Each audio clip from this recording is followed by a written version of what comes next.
안녕하십니까. 서순복입니다. 저번에 이제 자기결합 회로에 대해서 공부를 하면서 상호 인덕턴스에 대해서 좀 공부를 해봤습니다. 그래서 일단 이제 자기 인덕턴스는 이제 자기 혼자 있을 때 전류가 흘러가지고 자기장이 이제 발생해가지고 그 발생된 자기장에 의해 가지고 이제 어떤 전류적 관성이 이제 생기는 것이고, 그 다음에 이제 상호 인덕턴스는 이제 권선이 이제 두 개 있을 때 이제 쉽게 보면 이제 이제 변압기 형태죠. 이제 그냥 권선이 두 개 있을 때, 세 개 있을 때는 두 개씩 따져야 되는 거죠. 그랬을 때 이제 코일 1과 코일 2가 서로 이제 공유하는 자기장을 이제 상호 인덕턴스라고 이제 그렇게 얘기를 했습니다. 그런데 이게 이제 우리가 렌츠의 법칙에 의해서 이제 전기적 에너지가 자기적 에너지로 바뀌고, 그 자기적 에너지가 이제 전기적인 이제 에너지로 다시 이제 바뀌는 과정. 그 다음에 이제 전기적 에너지가 모터나 이런 것도 기계적 에너지로 바꿔가지고 회전 운동으로 이제 되는 것이죠. 이제 그런 게 요 렌츠의 법칙에 의해서 이제 되는 것인데, 일단 요 상호 인덕턴스도 이제 그런 것과 좀 관계가 있습니다. 그러니까 이렇게 보면은 우리가 이제 L1과 L2가 있을 때 이제 서로 같이 세교하는 자기장이 있고, 이제 세교하지 않는 자기장이 있습니다. 그렇게 하면은 이제 세교하는 자기장은 이제 상호 인덕턴스로 나타나고, 그래서 상호 인덕턴스는 이제 2S 이제 1에서 2로 주는 것이나, 그 다음에 2에서 이제 1로 주는 것이나, 이제 양은 서로 이제 같을 수밖에 없겠죠. 이제 두 개의 코일 간에 이제 그렇게 하는 것이니까. 이제 그렇게 해가지고 어떤 이제 상호 인덕턴스에 대해서 좀 공부를 해봤는데, 그래 이제 어떤 분이 이제 댓글로 이게 상호 인덕턴스하고 그 다음에 자화 인덕턴스하고 같은 개념이 아닌가 이제 라는 이제 좀 질문을 좀 해왔습니다. 그래서 이제 공부를 하다 보니까 이게 어차피 이제 자기적 에너지를 해가지고 두 코일이 서로 세교를 하면서 이제 에너지가 이제 전달되는 그 과정이니까, 어떻게 보면 이제 자화 인덕턴스하고 이제 상호 인덕턴스하고 같은 좀 개념일 수도 있겠다. 하는 이제 좀 그런 생각이 들었습니다. 그래서 이제 좀 자료를 찾아보니까 우리가 이제 이 교과서에서 볼 때는 상호 인덕턴스하고 자화 인덕턴스하고 사실 이제 그게 딱 같다 이렇게 이제 명기가 된 그런 이제 뭐 교과서의 어떤 내용은 전혀 없습니다. 없는데, 근데 이제 구글이나 인터넷에 찾아보면은 이제 그런 걸 이제 질문을 하고, 해외 사이트 같은 경우는 이제 실질적으로 이제 그런 걸 질문을 하고 또 답변을 하는 과정에서 비슷하지만은 정확히 같은 것은 아니다. 뭐, 라는 이제 그런 이제 정도로 좀 이제 얘기가 되고 있는 것을 좀 이렇게 봤습니다. 그래서 이제 우리가 이제 또 이제 인덕턴스와 관련해가지고는, 특히 이제 변압기와 관련해가지고는 이제 우리가 변압기를 또 이상적으로 이제 하는 좀 모델도 이제 우리가 교과서 이제 이런 데서는 이제 가지고 있는데, 그거에 대해서 조금 이제 좀, 오늘 좀 공부를 좀 해보려고, 예, 합니다.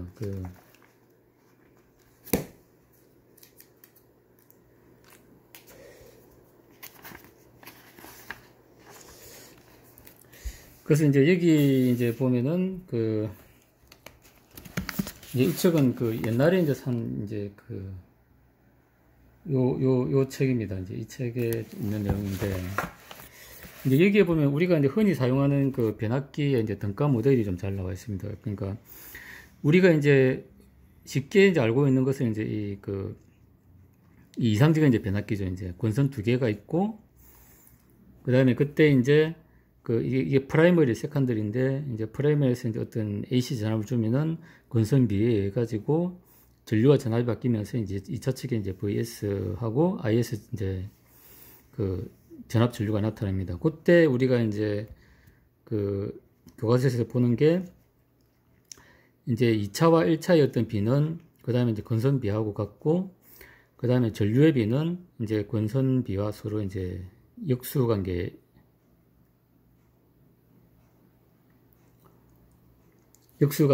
있습니다. 근데 이게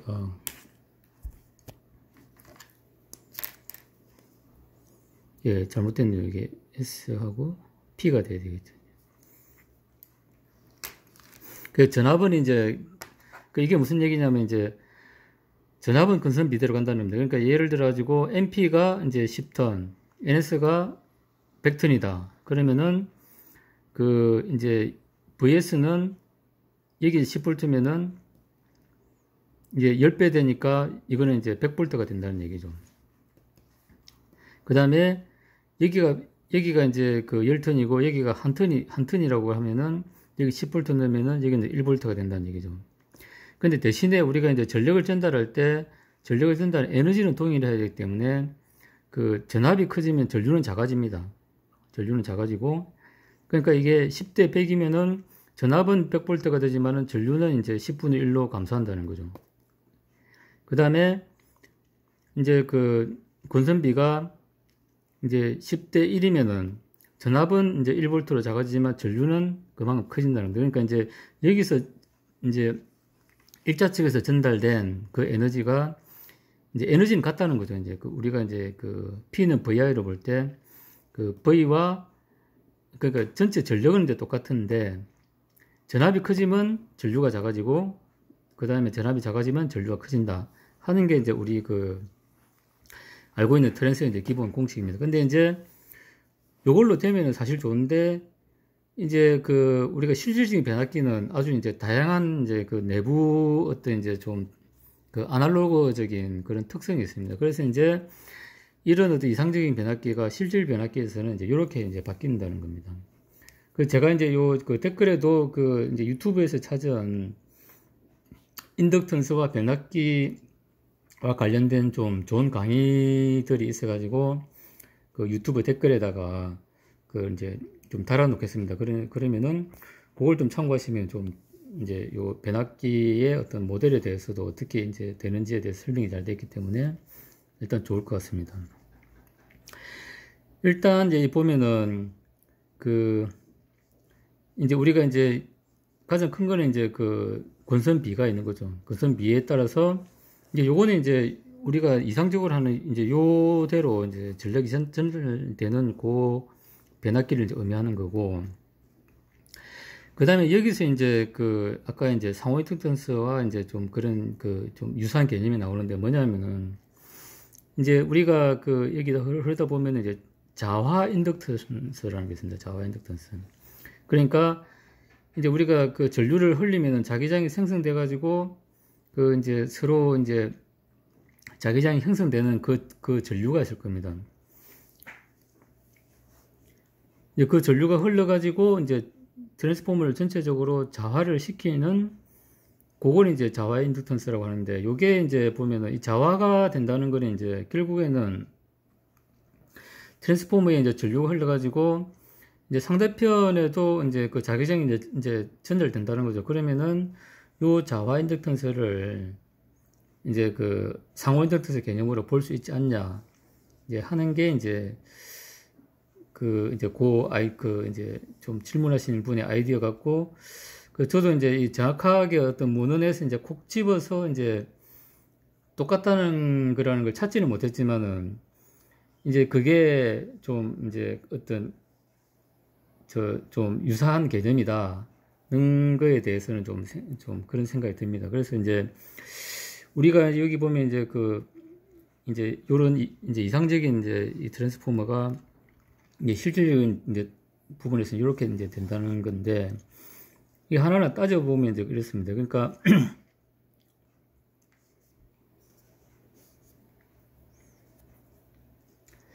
이제 여기 보면은 우리가 이제 그러니까 여기서 이제 리퀴지 인덕턴스라는 게 여기서 나오죠. 이제 아까 이제 설명했듯이 이제 이런 개념이죠. 두 개가 이제 전체적으로 이제 세교를 하고 세교하지 않는 이제 인덕턴스가 분명히 나온다는 겁니다. 트랜스포머에도. 그러면 이제 대부분 뭐 결합도 좋으면 90% 할 거고, 결합도 안 좋으면 한 80%는 될 거고, 그러면은 나머지 이제 결합이 안 되는 10%, 20%는 이제 리키지 인덕턴스로 나타난다는 거죠.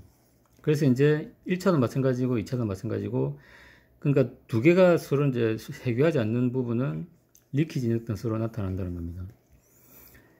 그 다음에 이제 그렇게 보면은 요 자화 인덕턴스는 이제 어떤 상호 인덕턴스 개념으로 우리가 이제 좀 생각을 할 수 이제 있다는 겁니다.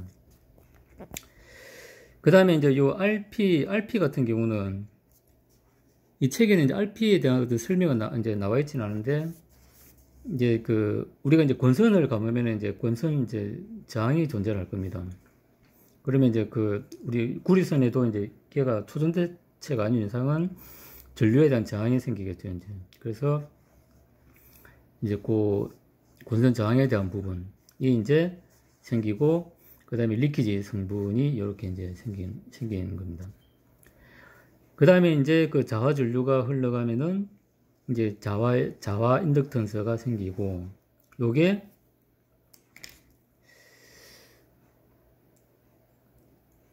요 자화 인덕턴스가 이제 상호 인덕턴스로 볼 수 있다.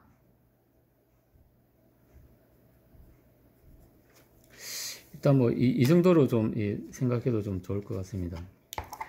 그 다음에 이제 여기 RC가 있는데, RC에 대해서는 여기 설명이 있습니다. RC는 뭐냐면은 철심을 통해 흐르는 AC 자석에 의해서 철심 내부의 히스테리시스 특성 및 와전류선을 나타낸다는 건데, 이제 히스테리시스 특성은 이제 자기 이력 곡선에 보면 이제 이게 내가 올라갈 때는 이제 자기 이렇게 증가할 때는 요렇게 증가하고, 그 다음에 내려올 때는 이제 다른 루트를 통해서 이렇게 내려옵니다. 그래서 요 차이를 이제 히스테리시스, 그러니까 올라갈 때하고 내려올 때하고 다르다는 거죠, 이제. 그것 때문에 생기는 손실이고, 그 다음에 와전류선은 이제 전류가 흐르면은 이제 여기 이제 자기장이 그러면 또 이제 또 전류가 생기죠. 그러면 우리가 철심코어 같은 경우는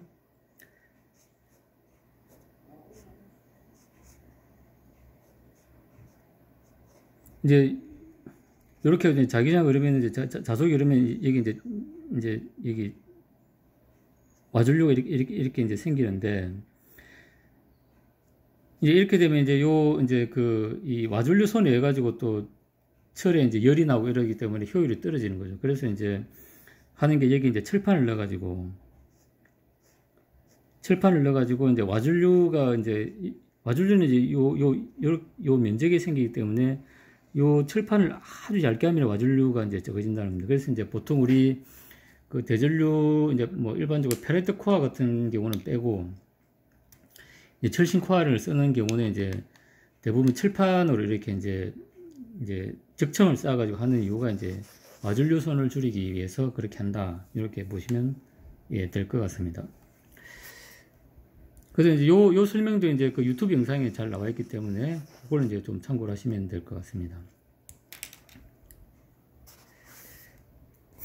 그래서 이제 우리가 이제 보면은 이제 어떤 인덕턴스 개념에서 이제 볼 때는 이제 일단 이상적인 변압기는 이제 이렇게 되는데, 이제 요 시계에서 이제 전압과 전류가 전달이 되는데, 이제 실질적인 변압기에서는 이제 세교하지 않는 전체적으로 세교하는 자화 인덕턴스가 있고, 그 다음에 이상적인 변압기로 전력이 전압과 전류가 전달이 되고, 그 다음에 이제 세교하지 않는 부분은 리키지 성분으로 나타난다. 그 다음에 권선에 의한 이제 권선 저항이 있고, 그 다음에 이제 RC, 그러니까 이제 아까 와전류 손과 히스테리시스 손에 의한 이제 요거는 자속에 대한 이제 로스죠. 자속 로스. 아까 그러니까 와전류 손이나 그 다음에 이제 히스테리시스 특성에 의한 이제 손실이죠. 그렇게 되고, 요 캡 성분은 뭐냐면 이제 우리가 이제 이런 건 주로 이제 권선에 생기는 거죠. 이제 우리가 권선을 이렇게 감다 보면은 권선간에 이제 캡 성분이 이렇게 생깁니다. 이 권선간에 캡 성분이 생기죠. 그 다음에 1차측 이제 권선하고 2차측 권선을 이렇게 감으면은, 또 2차측 이렇게 감으면은, 이게 또 두 개 사이에 또 캡 성분이 생기겠죠, 이제. 그렇게 해가지고, 요거는 이제 1차측 권선에 생기는 캡 성분, 요거는 2차측 성분에 생기는 캡 성분, 그 다음에 요거는 이제 그 1차와 2차 사이에 이제 생기는 캡 성분. 근데 요런 거는 사실 우리가 이제 아주 고주파일 때는 이런 게 영향이 있겠지만, 사실 우리가 이제 전력전자, 뭐 100kg 이하 뭐 이런 데서는 사실 이런 캡 성분까지는 고려를 안 해도 워낙 작기 때문에 고려를 안 해도 뭐 크게 상관은 없습니다. 근데 이제 아주 이제 그 고주파로 이제 스위칭을 하는 경우에는 사실 이런 부분도 좀 이제 고려를 해서 이제 좀 어떤 스위칭 주파수라든지 이런 걸 설계를 할 필요가 있습니다.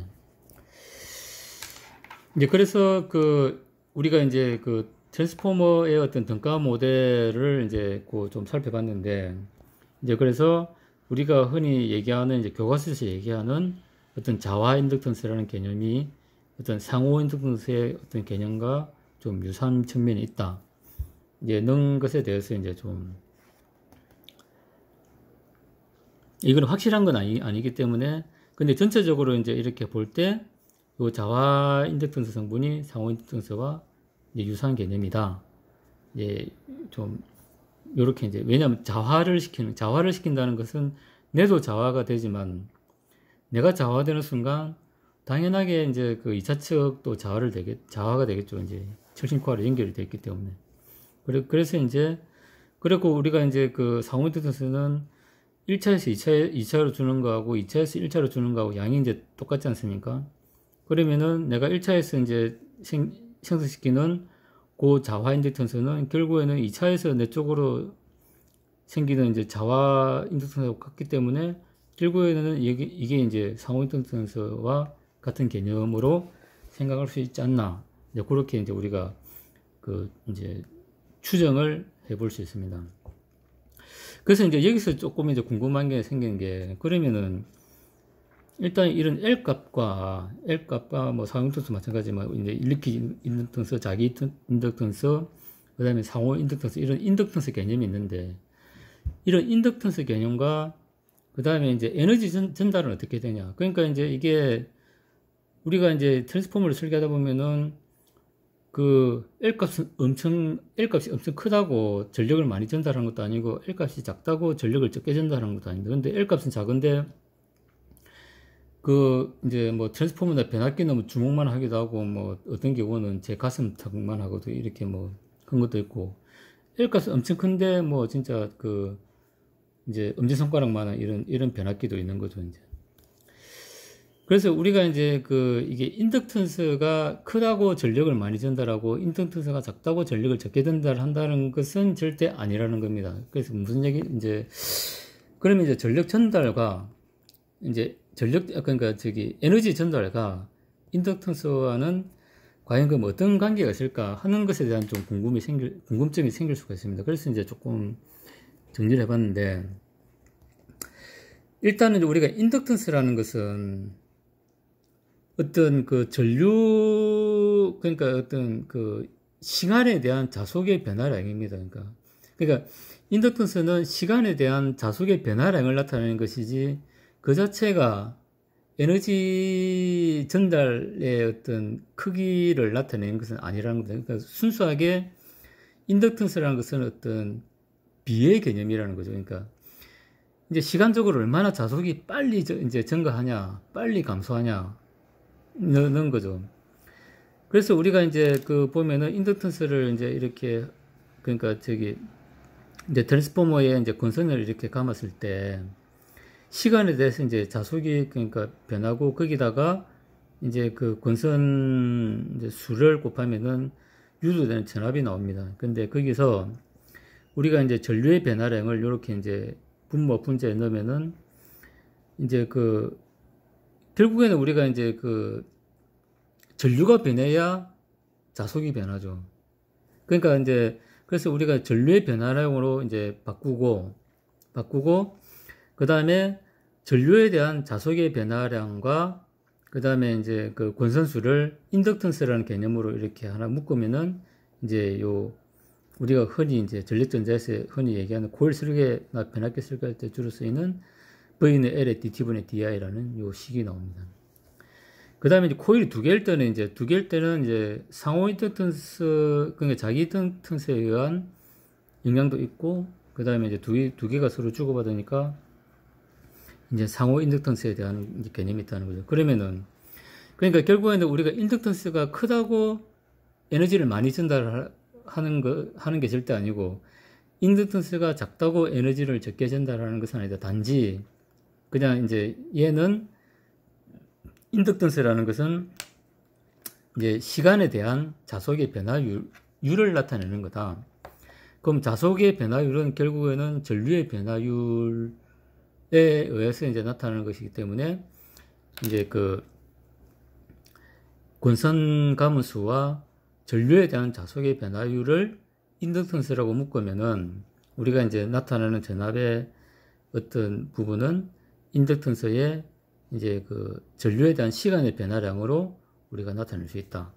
뭐 이제 요렇게 좀 볼 수 있는 겁니다. 그래서 이제 요 식이 이제 요 식은 단순히 우리가 이제 그 어떤 전력을 전달하기 위해서 이제 이제 내가 어떤 변압기나 코일을 설계할 때 이제 인덕턴스란 뭐냐면은 어떤 그 가문수와 그 다음에 전류의 변화량으로 얼마만한 자속의 변화량을 유도할 수 있냐라는 걸 이제 우리가 가늠할 수 있는 게 이제 요 인덕턴스라는 거죠. 그러면은 우리가 인덕턴스라고 딱 생각하면은 얘는 가문수와 그 다음에 시간에 대한 자속의 변화량을 의미하는 것이다.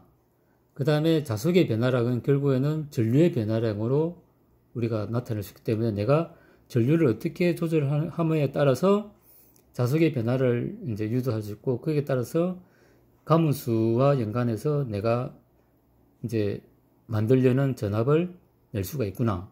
이렇게 이제 좀 생각을 하시면 될 것 같습니다. 그래서 이제 실질적으로 그러면 이제 우리가 이제 이제 전력을 이제 전달하는 데 있어가지고 이제 중요한 거는 요 식이죠. 이제 2분의 1의 Li 제곱. 결국에는 이제, 그러니까 L은 이제 내가 이제 어떤 트랜스포머나 이제 코어가 이제 코어를 가지고 있다. 그러니까 코일이나 트랜스포머를 가지고 있다 그러면은 거기에는 이제 그 L 값이 나올 겁니다. 뭐 10 마이크로 헬리, 뭐 100 마이크로 헬리 나오겠죠. 이제 그러면 내가 이제 100 마이크로 헬리라는 걸 이제 가지고 있다 그러면은 이제 얘가 전달할 수 있는 건 내가 1A 흘려주면은 이제 이제 50W의 어떤 그 전력을 이제 전달할 수 있다는 거죠, 이제. 그럼 내가 1A를 흘려주려고 그러면은, 1A를 흘려주려고 그러면은, 이제 그 코일이 1A를 흘릴 수 있는 또 이제 용량이 돼야 되겠죠, 이제. 그러면은 이제 봐야 되는 게, 이제 우리가 이제 보통 이제 상용품으로 어떤 이제 코일이나 변압기를 사면은, 이제 거기에는 이제 이제 뭐 몇 와트 이상 흘리면 안 된다. 몇 와트 이하다. 뭐 전류는 뭐 피크치로 얼마 이상 흘리면 안 됩니다. 라는 게 또 나와 있습니다. 그러면 이제 뭐 100마이크로 샀는데 얘가 이제 만일에 뭐 최대 흘릴 수 있는 전류가 500mA다. 그러면 내가 1A를 흘릴 수 없는 거죠, 이제. 그러니까 500mA 이상 흘리는 순간 걔는 이제 어떤 포화를 해가지고 이제 코일의 특성을 낼 수가 없는 거죠. 그러면은, 여기서 이제 우리가 어떤 이제 트랜스포머든 코일이든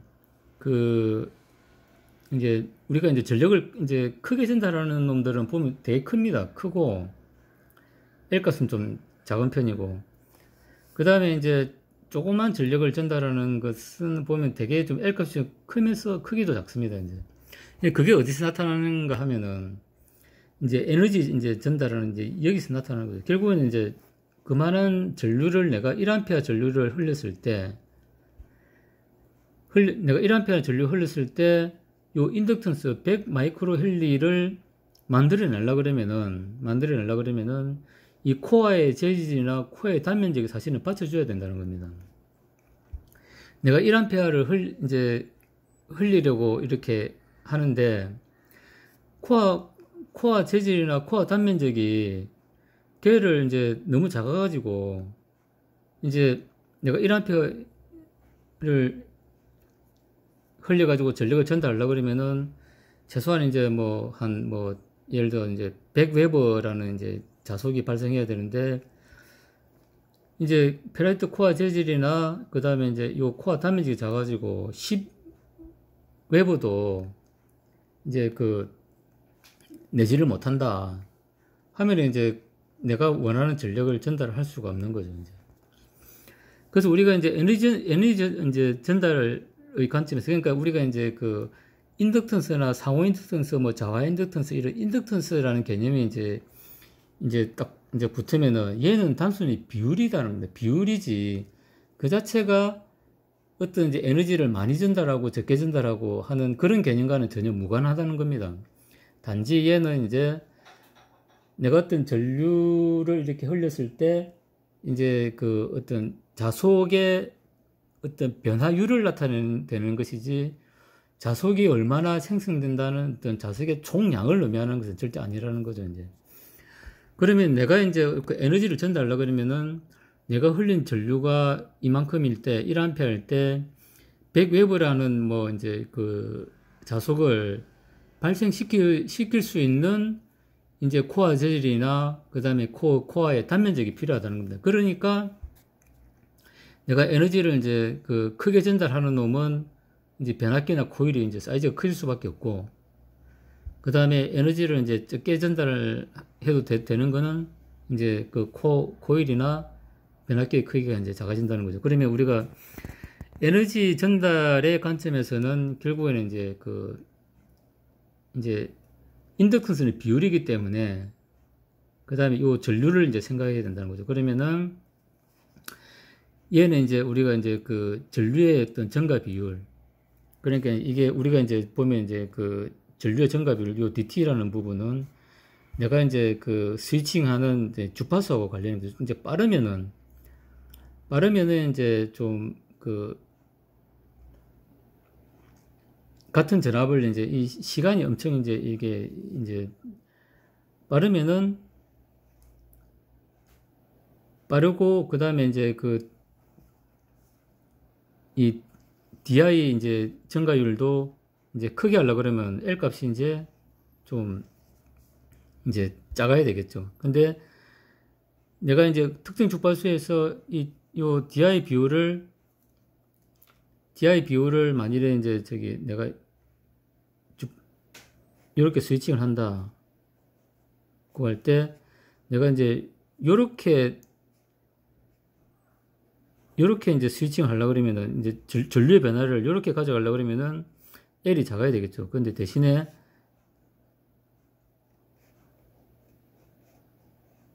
내가 이렇게 스위칭 하는데 이제 이 변화를 이렇게 이제 빠르게 안 가지고 천천히 이렇게 가져갈 거다. 그렇게 하면 L 값을 좀 크게 이제 하면 될 겁니다. 그러면 이제 이렇게 하면 이제 전류 리플이 커지기 때문에, 이제 만일에 이제 SMPS DC 컨버터를 만든다 그러면은 이제 코일은 이제 작게 할 수 있겠죠. 그 다음에 사이즈도 좀 줄일 수 있겠고, 하지만 리플이 커지는 거죠. 대신에 이제 출력 쪽을 리플을 좀 안정화시키고 싶다 그러면은 L을 크게 하는 거죠. L을 크게 하면은 이제 이제 전류의 어떤 전가 비율이 이제 기울기가 낮아져 가지고 리플도 줄어들고, 그러면 이제 출력단의 캡도 좀 적은 걸 쓸 수 있죠. 그러면 이제 이런 거는 이제 상황에 따라서 이제 우리가 이제 트레이드오프로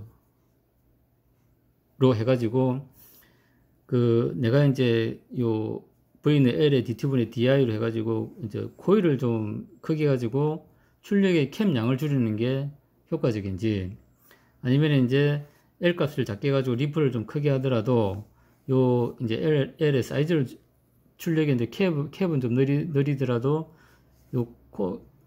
이제 인덕터의 사이즈를 줄이는 게 더 효율적인지, 그거는 이제 상황에 따라서 이제 좀 판단을 해봐야 되는 거죠. 그러면은 사실은 이제 우리가 전력 전달 관점에서는 그 L이 이제 어떤 이제 자속의 어떤 변화율을 나타내는 비율이지만, 이게 이제 사실 우리가 이제 이제 이 DC 컨버터에서는 이제 출력의 리플을 이제 크게 하기도 하고 작게 하기도 하는 그런 부분이 있기 때문에, 출력 쪽의 캡과 그 다음에 내가 전력을 전달하는 이제 인덕터와의 어떤 이제 트레이드오프 이런 걸 좀 감안을 해가지고 우리가 이제 적정한 어떤 부분을 설계할 필요가 있다 그겁니다. 그래서 이제 오늘 좀 정리를 하면은 이상적인 변압기가 있고, 이상적인 변압기는 권선비로 해가지고 전압은 비례하고 전류는 반비례한다. 요거는 이렇게 되는 이유는 이제 그러니까 이제 프라이머리 이제 전력하고 세컨더리 전력은 이제 같아야 되기 때문에 그러니까 권선비에 따라서 전압은 비례하고 전류는 반비례할 수밖에 없다라는 것이고, 그 다음에 우리가 이제 변압기의 어떤 이제 실질적인 이제 어떤 모델을 보면은 이제 리키지 성분이 있고 건선 저항이 있고, 그 다음에 이제 아이디얼 이제 이제 트랜스포머 당연히 있고, 그 다음에 자화 인덕턴스 성분이 있다. 그 다음에 이제 코어의 로스, 히스테리시스와 와전류 손에 의한 이제 RC 성분도 있다. 그 다음에 건선 간의 어떤 캡 성분에 의해서 캡 성분도 존재한다. 그래서 전체적인 것은 이제 이렇게 볼 수 있다. 라는 겁니다. 그리고 이제 우리가 이제 이렇게도 나타날 수 있는데, 이제 요 다른 책에 보면은 이제 또 이제 이 아이디얼 변압기를 이제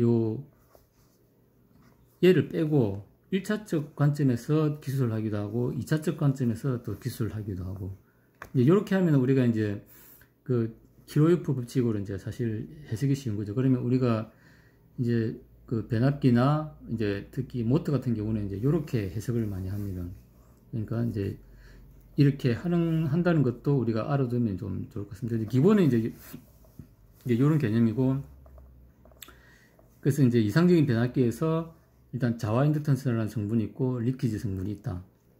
이제 이렇게 좀 이제 기억을 하시면 될 것 같습니다. 그리고 우리가 이제 여기 이제 그래서 제가 요 선을 끊었는데, 선을 끊은 이유가 뭐냐면은 우리가 이제 인덕턴스는 단순히 비율이다. 걔 자체가 에너지 전달의 크기를 의미하는 것은 절대 아니다. 라고 이제 선을 다 끊은 겁니다. 그 다음에 에너지 전달 관점에서 이제 우리가 어떤 이제 변압기나 이제 코일이 커져야 되는 이유는 결국에는 내가 흘려주려고 하는 전류량과 그 다음에 이제 자속의 총량. 그러니까 이제 인덕턴스라는 것은 이제 자속의 어떤 변화 비율을 나타내는 것이지, 걔가 자속의 총량을 결정하는 건 아니죠. 그러면은 이제 전류량이 많고 자속의 총량이 많은 구조가 전력을 많이 전달할 수 있다는 거죠. 그러면은 자속의 총량이 이제 많아지려고 그러면 당연히 이제 페라이트 코어가 상당히 이제 좀 이제 좋은 이제 자속을 많이 발생시키는 그런 이제 코어를 선정을 해야 될 것이고, 그 다음에 이제 그렇게 해가지고 좋은 재료를 쓰고, 그 다음에 이제 기구적인 단면적도 커야 이제 요 자속의 양이 크겠죠. 그러면 많은 전류를 흘렸을 때 많은 자속이 발생하면은 많은 에너지를 전달할 수 있다는 겁니다. 그러니까 보통 우리가 이제 페라이트 코어 재질에 대한 사용 보면 이제 이런 이제 자속 밀도, 우리 BM이라고 하죠. 그 다음에 이제 이제 요 전류에 대한 이제 그런 특성이 있습니다. 그래서 이제 전류가 이제 얼마큼 흘렸을 때 이제 자속의 밀도가 이게 무한정 증가하지 않죠. 이제 감소하는데, 이제 보통 이제 요걸 이제 포화 영역이라고 하죠. 포화 영역에서 쓰면 안 되기 때문에 보통 이제 요 이대에서 이제 우리가 이제 쓴다고 이렇게 좀 볼 수가 있습니다. 그래서 우리가 이제 트랜스포머의 이상적인 어떤 모델을 이제 생각할 때는 어떤 인덕턴스 개념으로 이제 생각한다. 근데 인덕턴스는 정리를 하지만은 자속의 변화 비율이지, 걔 자체가 결국 에너지 전달의 크기와 이제 관련된 건 절대 아니다. 라는 거고, 그 다음에 이제 자화 인덕턴스라는 것은 이제 어차피 1, 2차 서로 이제 공유하는 것이기 때문에 상호 인덕턴스 개념으로 좀 볼 수 있지 않을까. 이렇게 좀, 예, 생각을 해봅니다. 그 다음에 이제 우리가 이제 많은 에너지를 이제 전달하는 코일이나 이제 변압기는 사이즈가 크고 적은 에너지를 전달하는 이제 코일의 변압기 사이즈가 작은데 그 이유는 이제 자속의 총량을 이제 많이 발생시키냐 적게 발생시키냐, 그 다음에 전류와 자속의 총량과 관계가 있다. 자속의 총량은 결국은 코어의 이제 단면적과 관계가 있기 때문에 사이즈를, 전력에 따른 사이즈를 얘가 결정한다. 이제 라고 볼 수 있습니다. 예. 그래서 이제 오늘은 변압기의 이제 등가 회로에 대해서 좀 공부를 해 봤습니다. 그 이제 내일 모레 이제 추석인데, 예, 추석 명절 잘 보내시기 바랍니다. 감사합니다.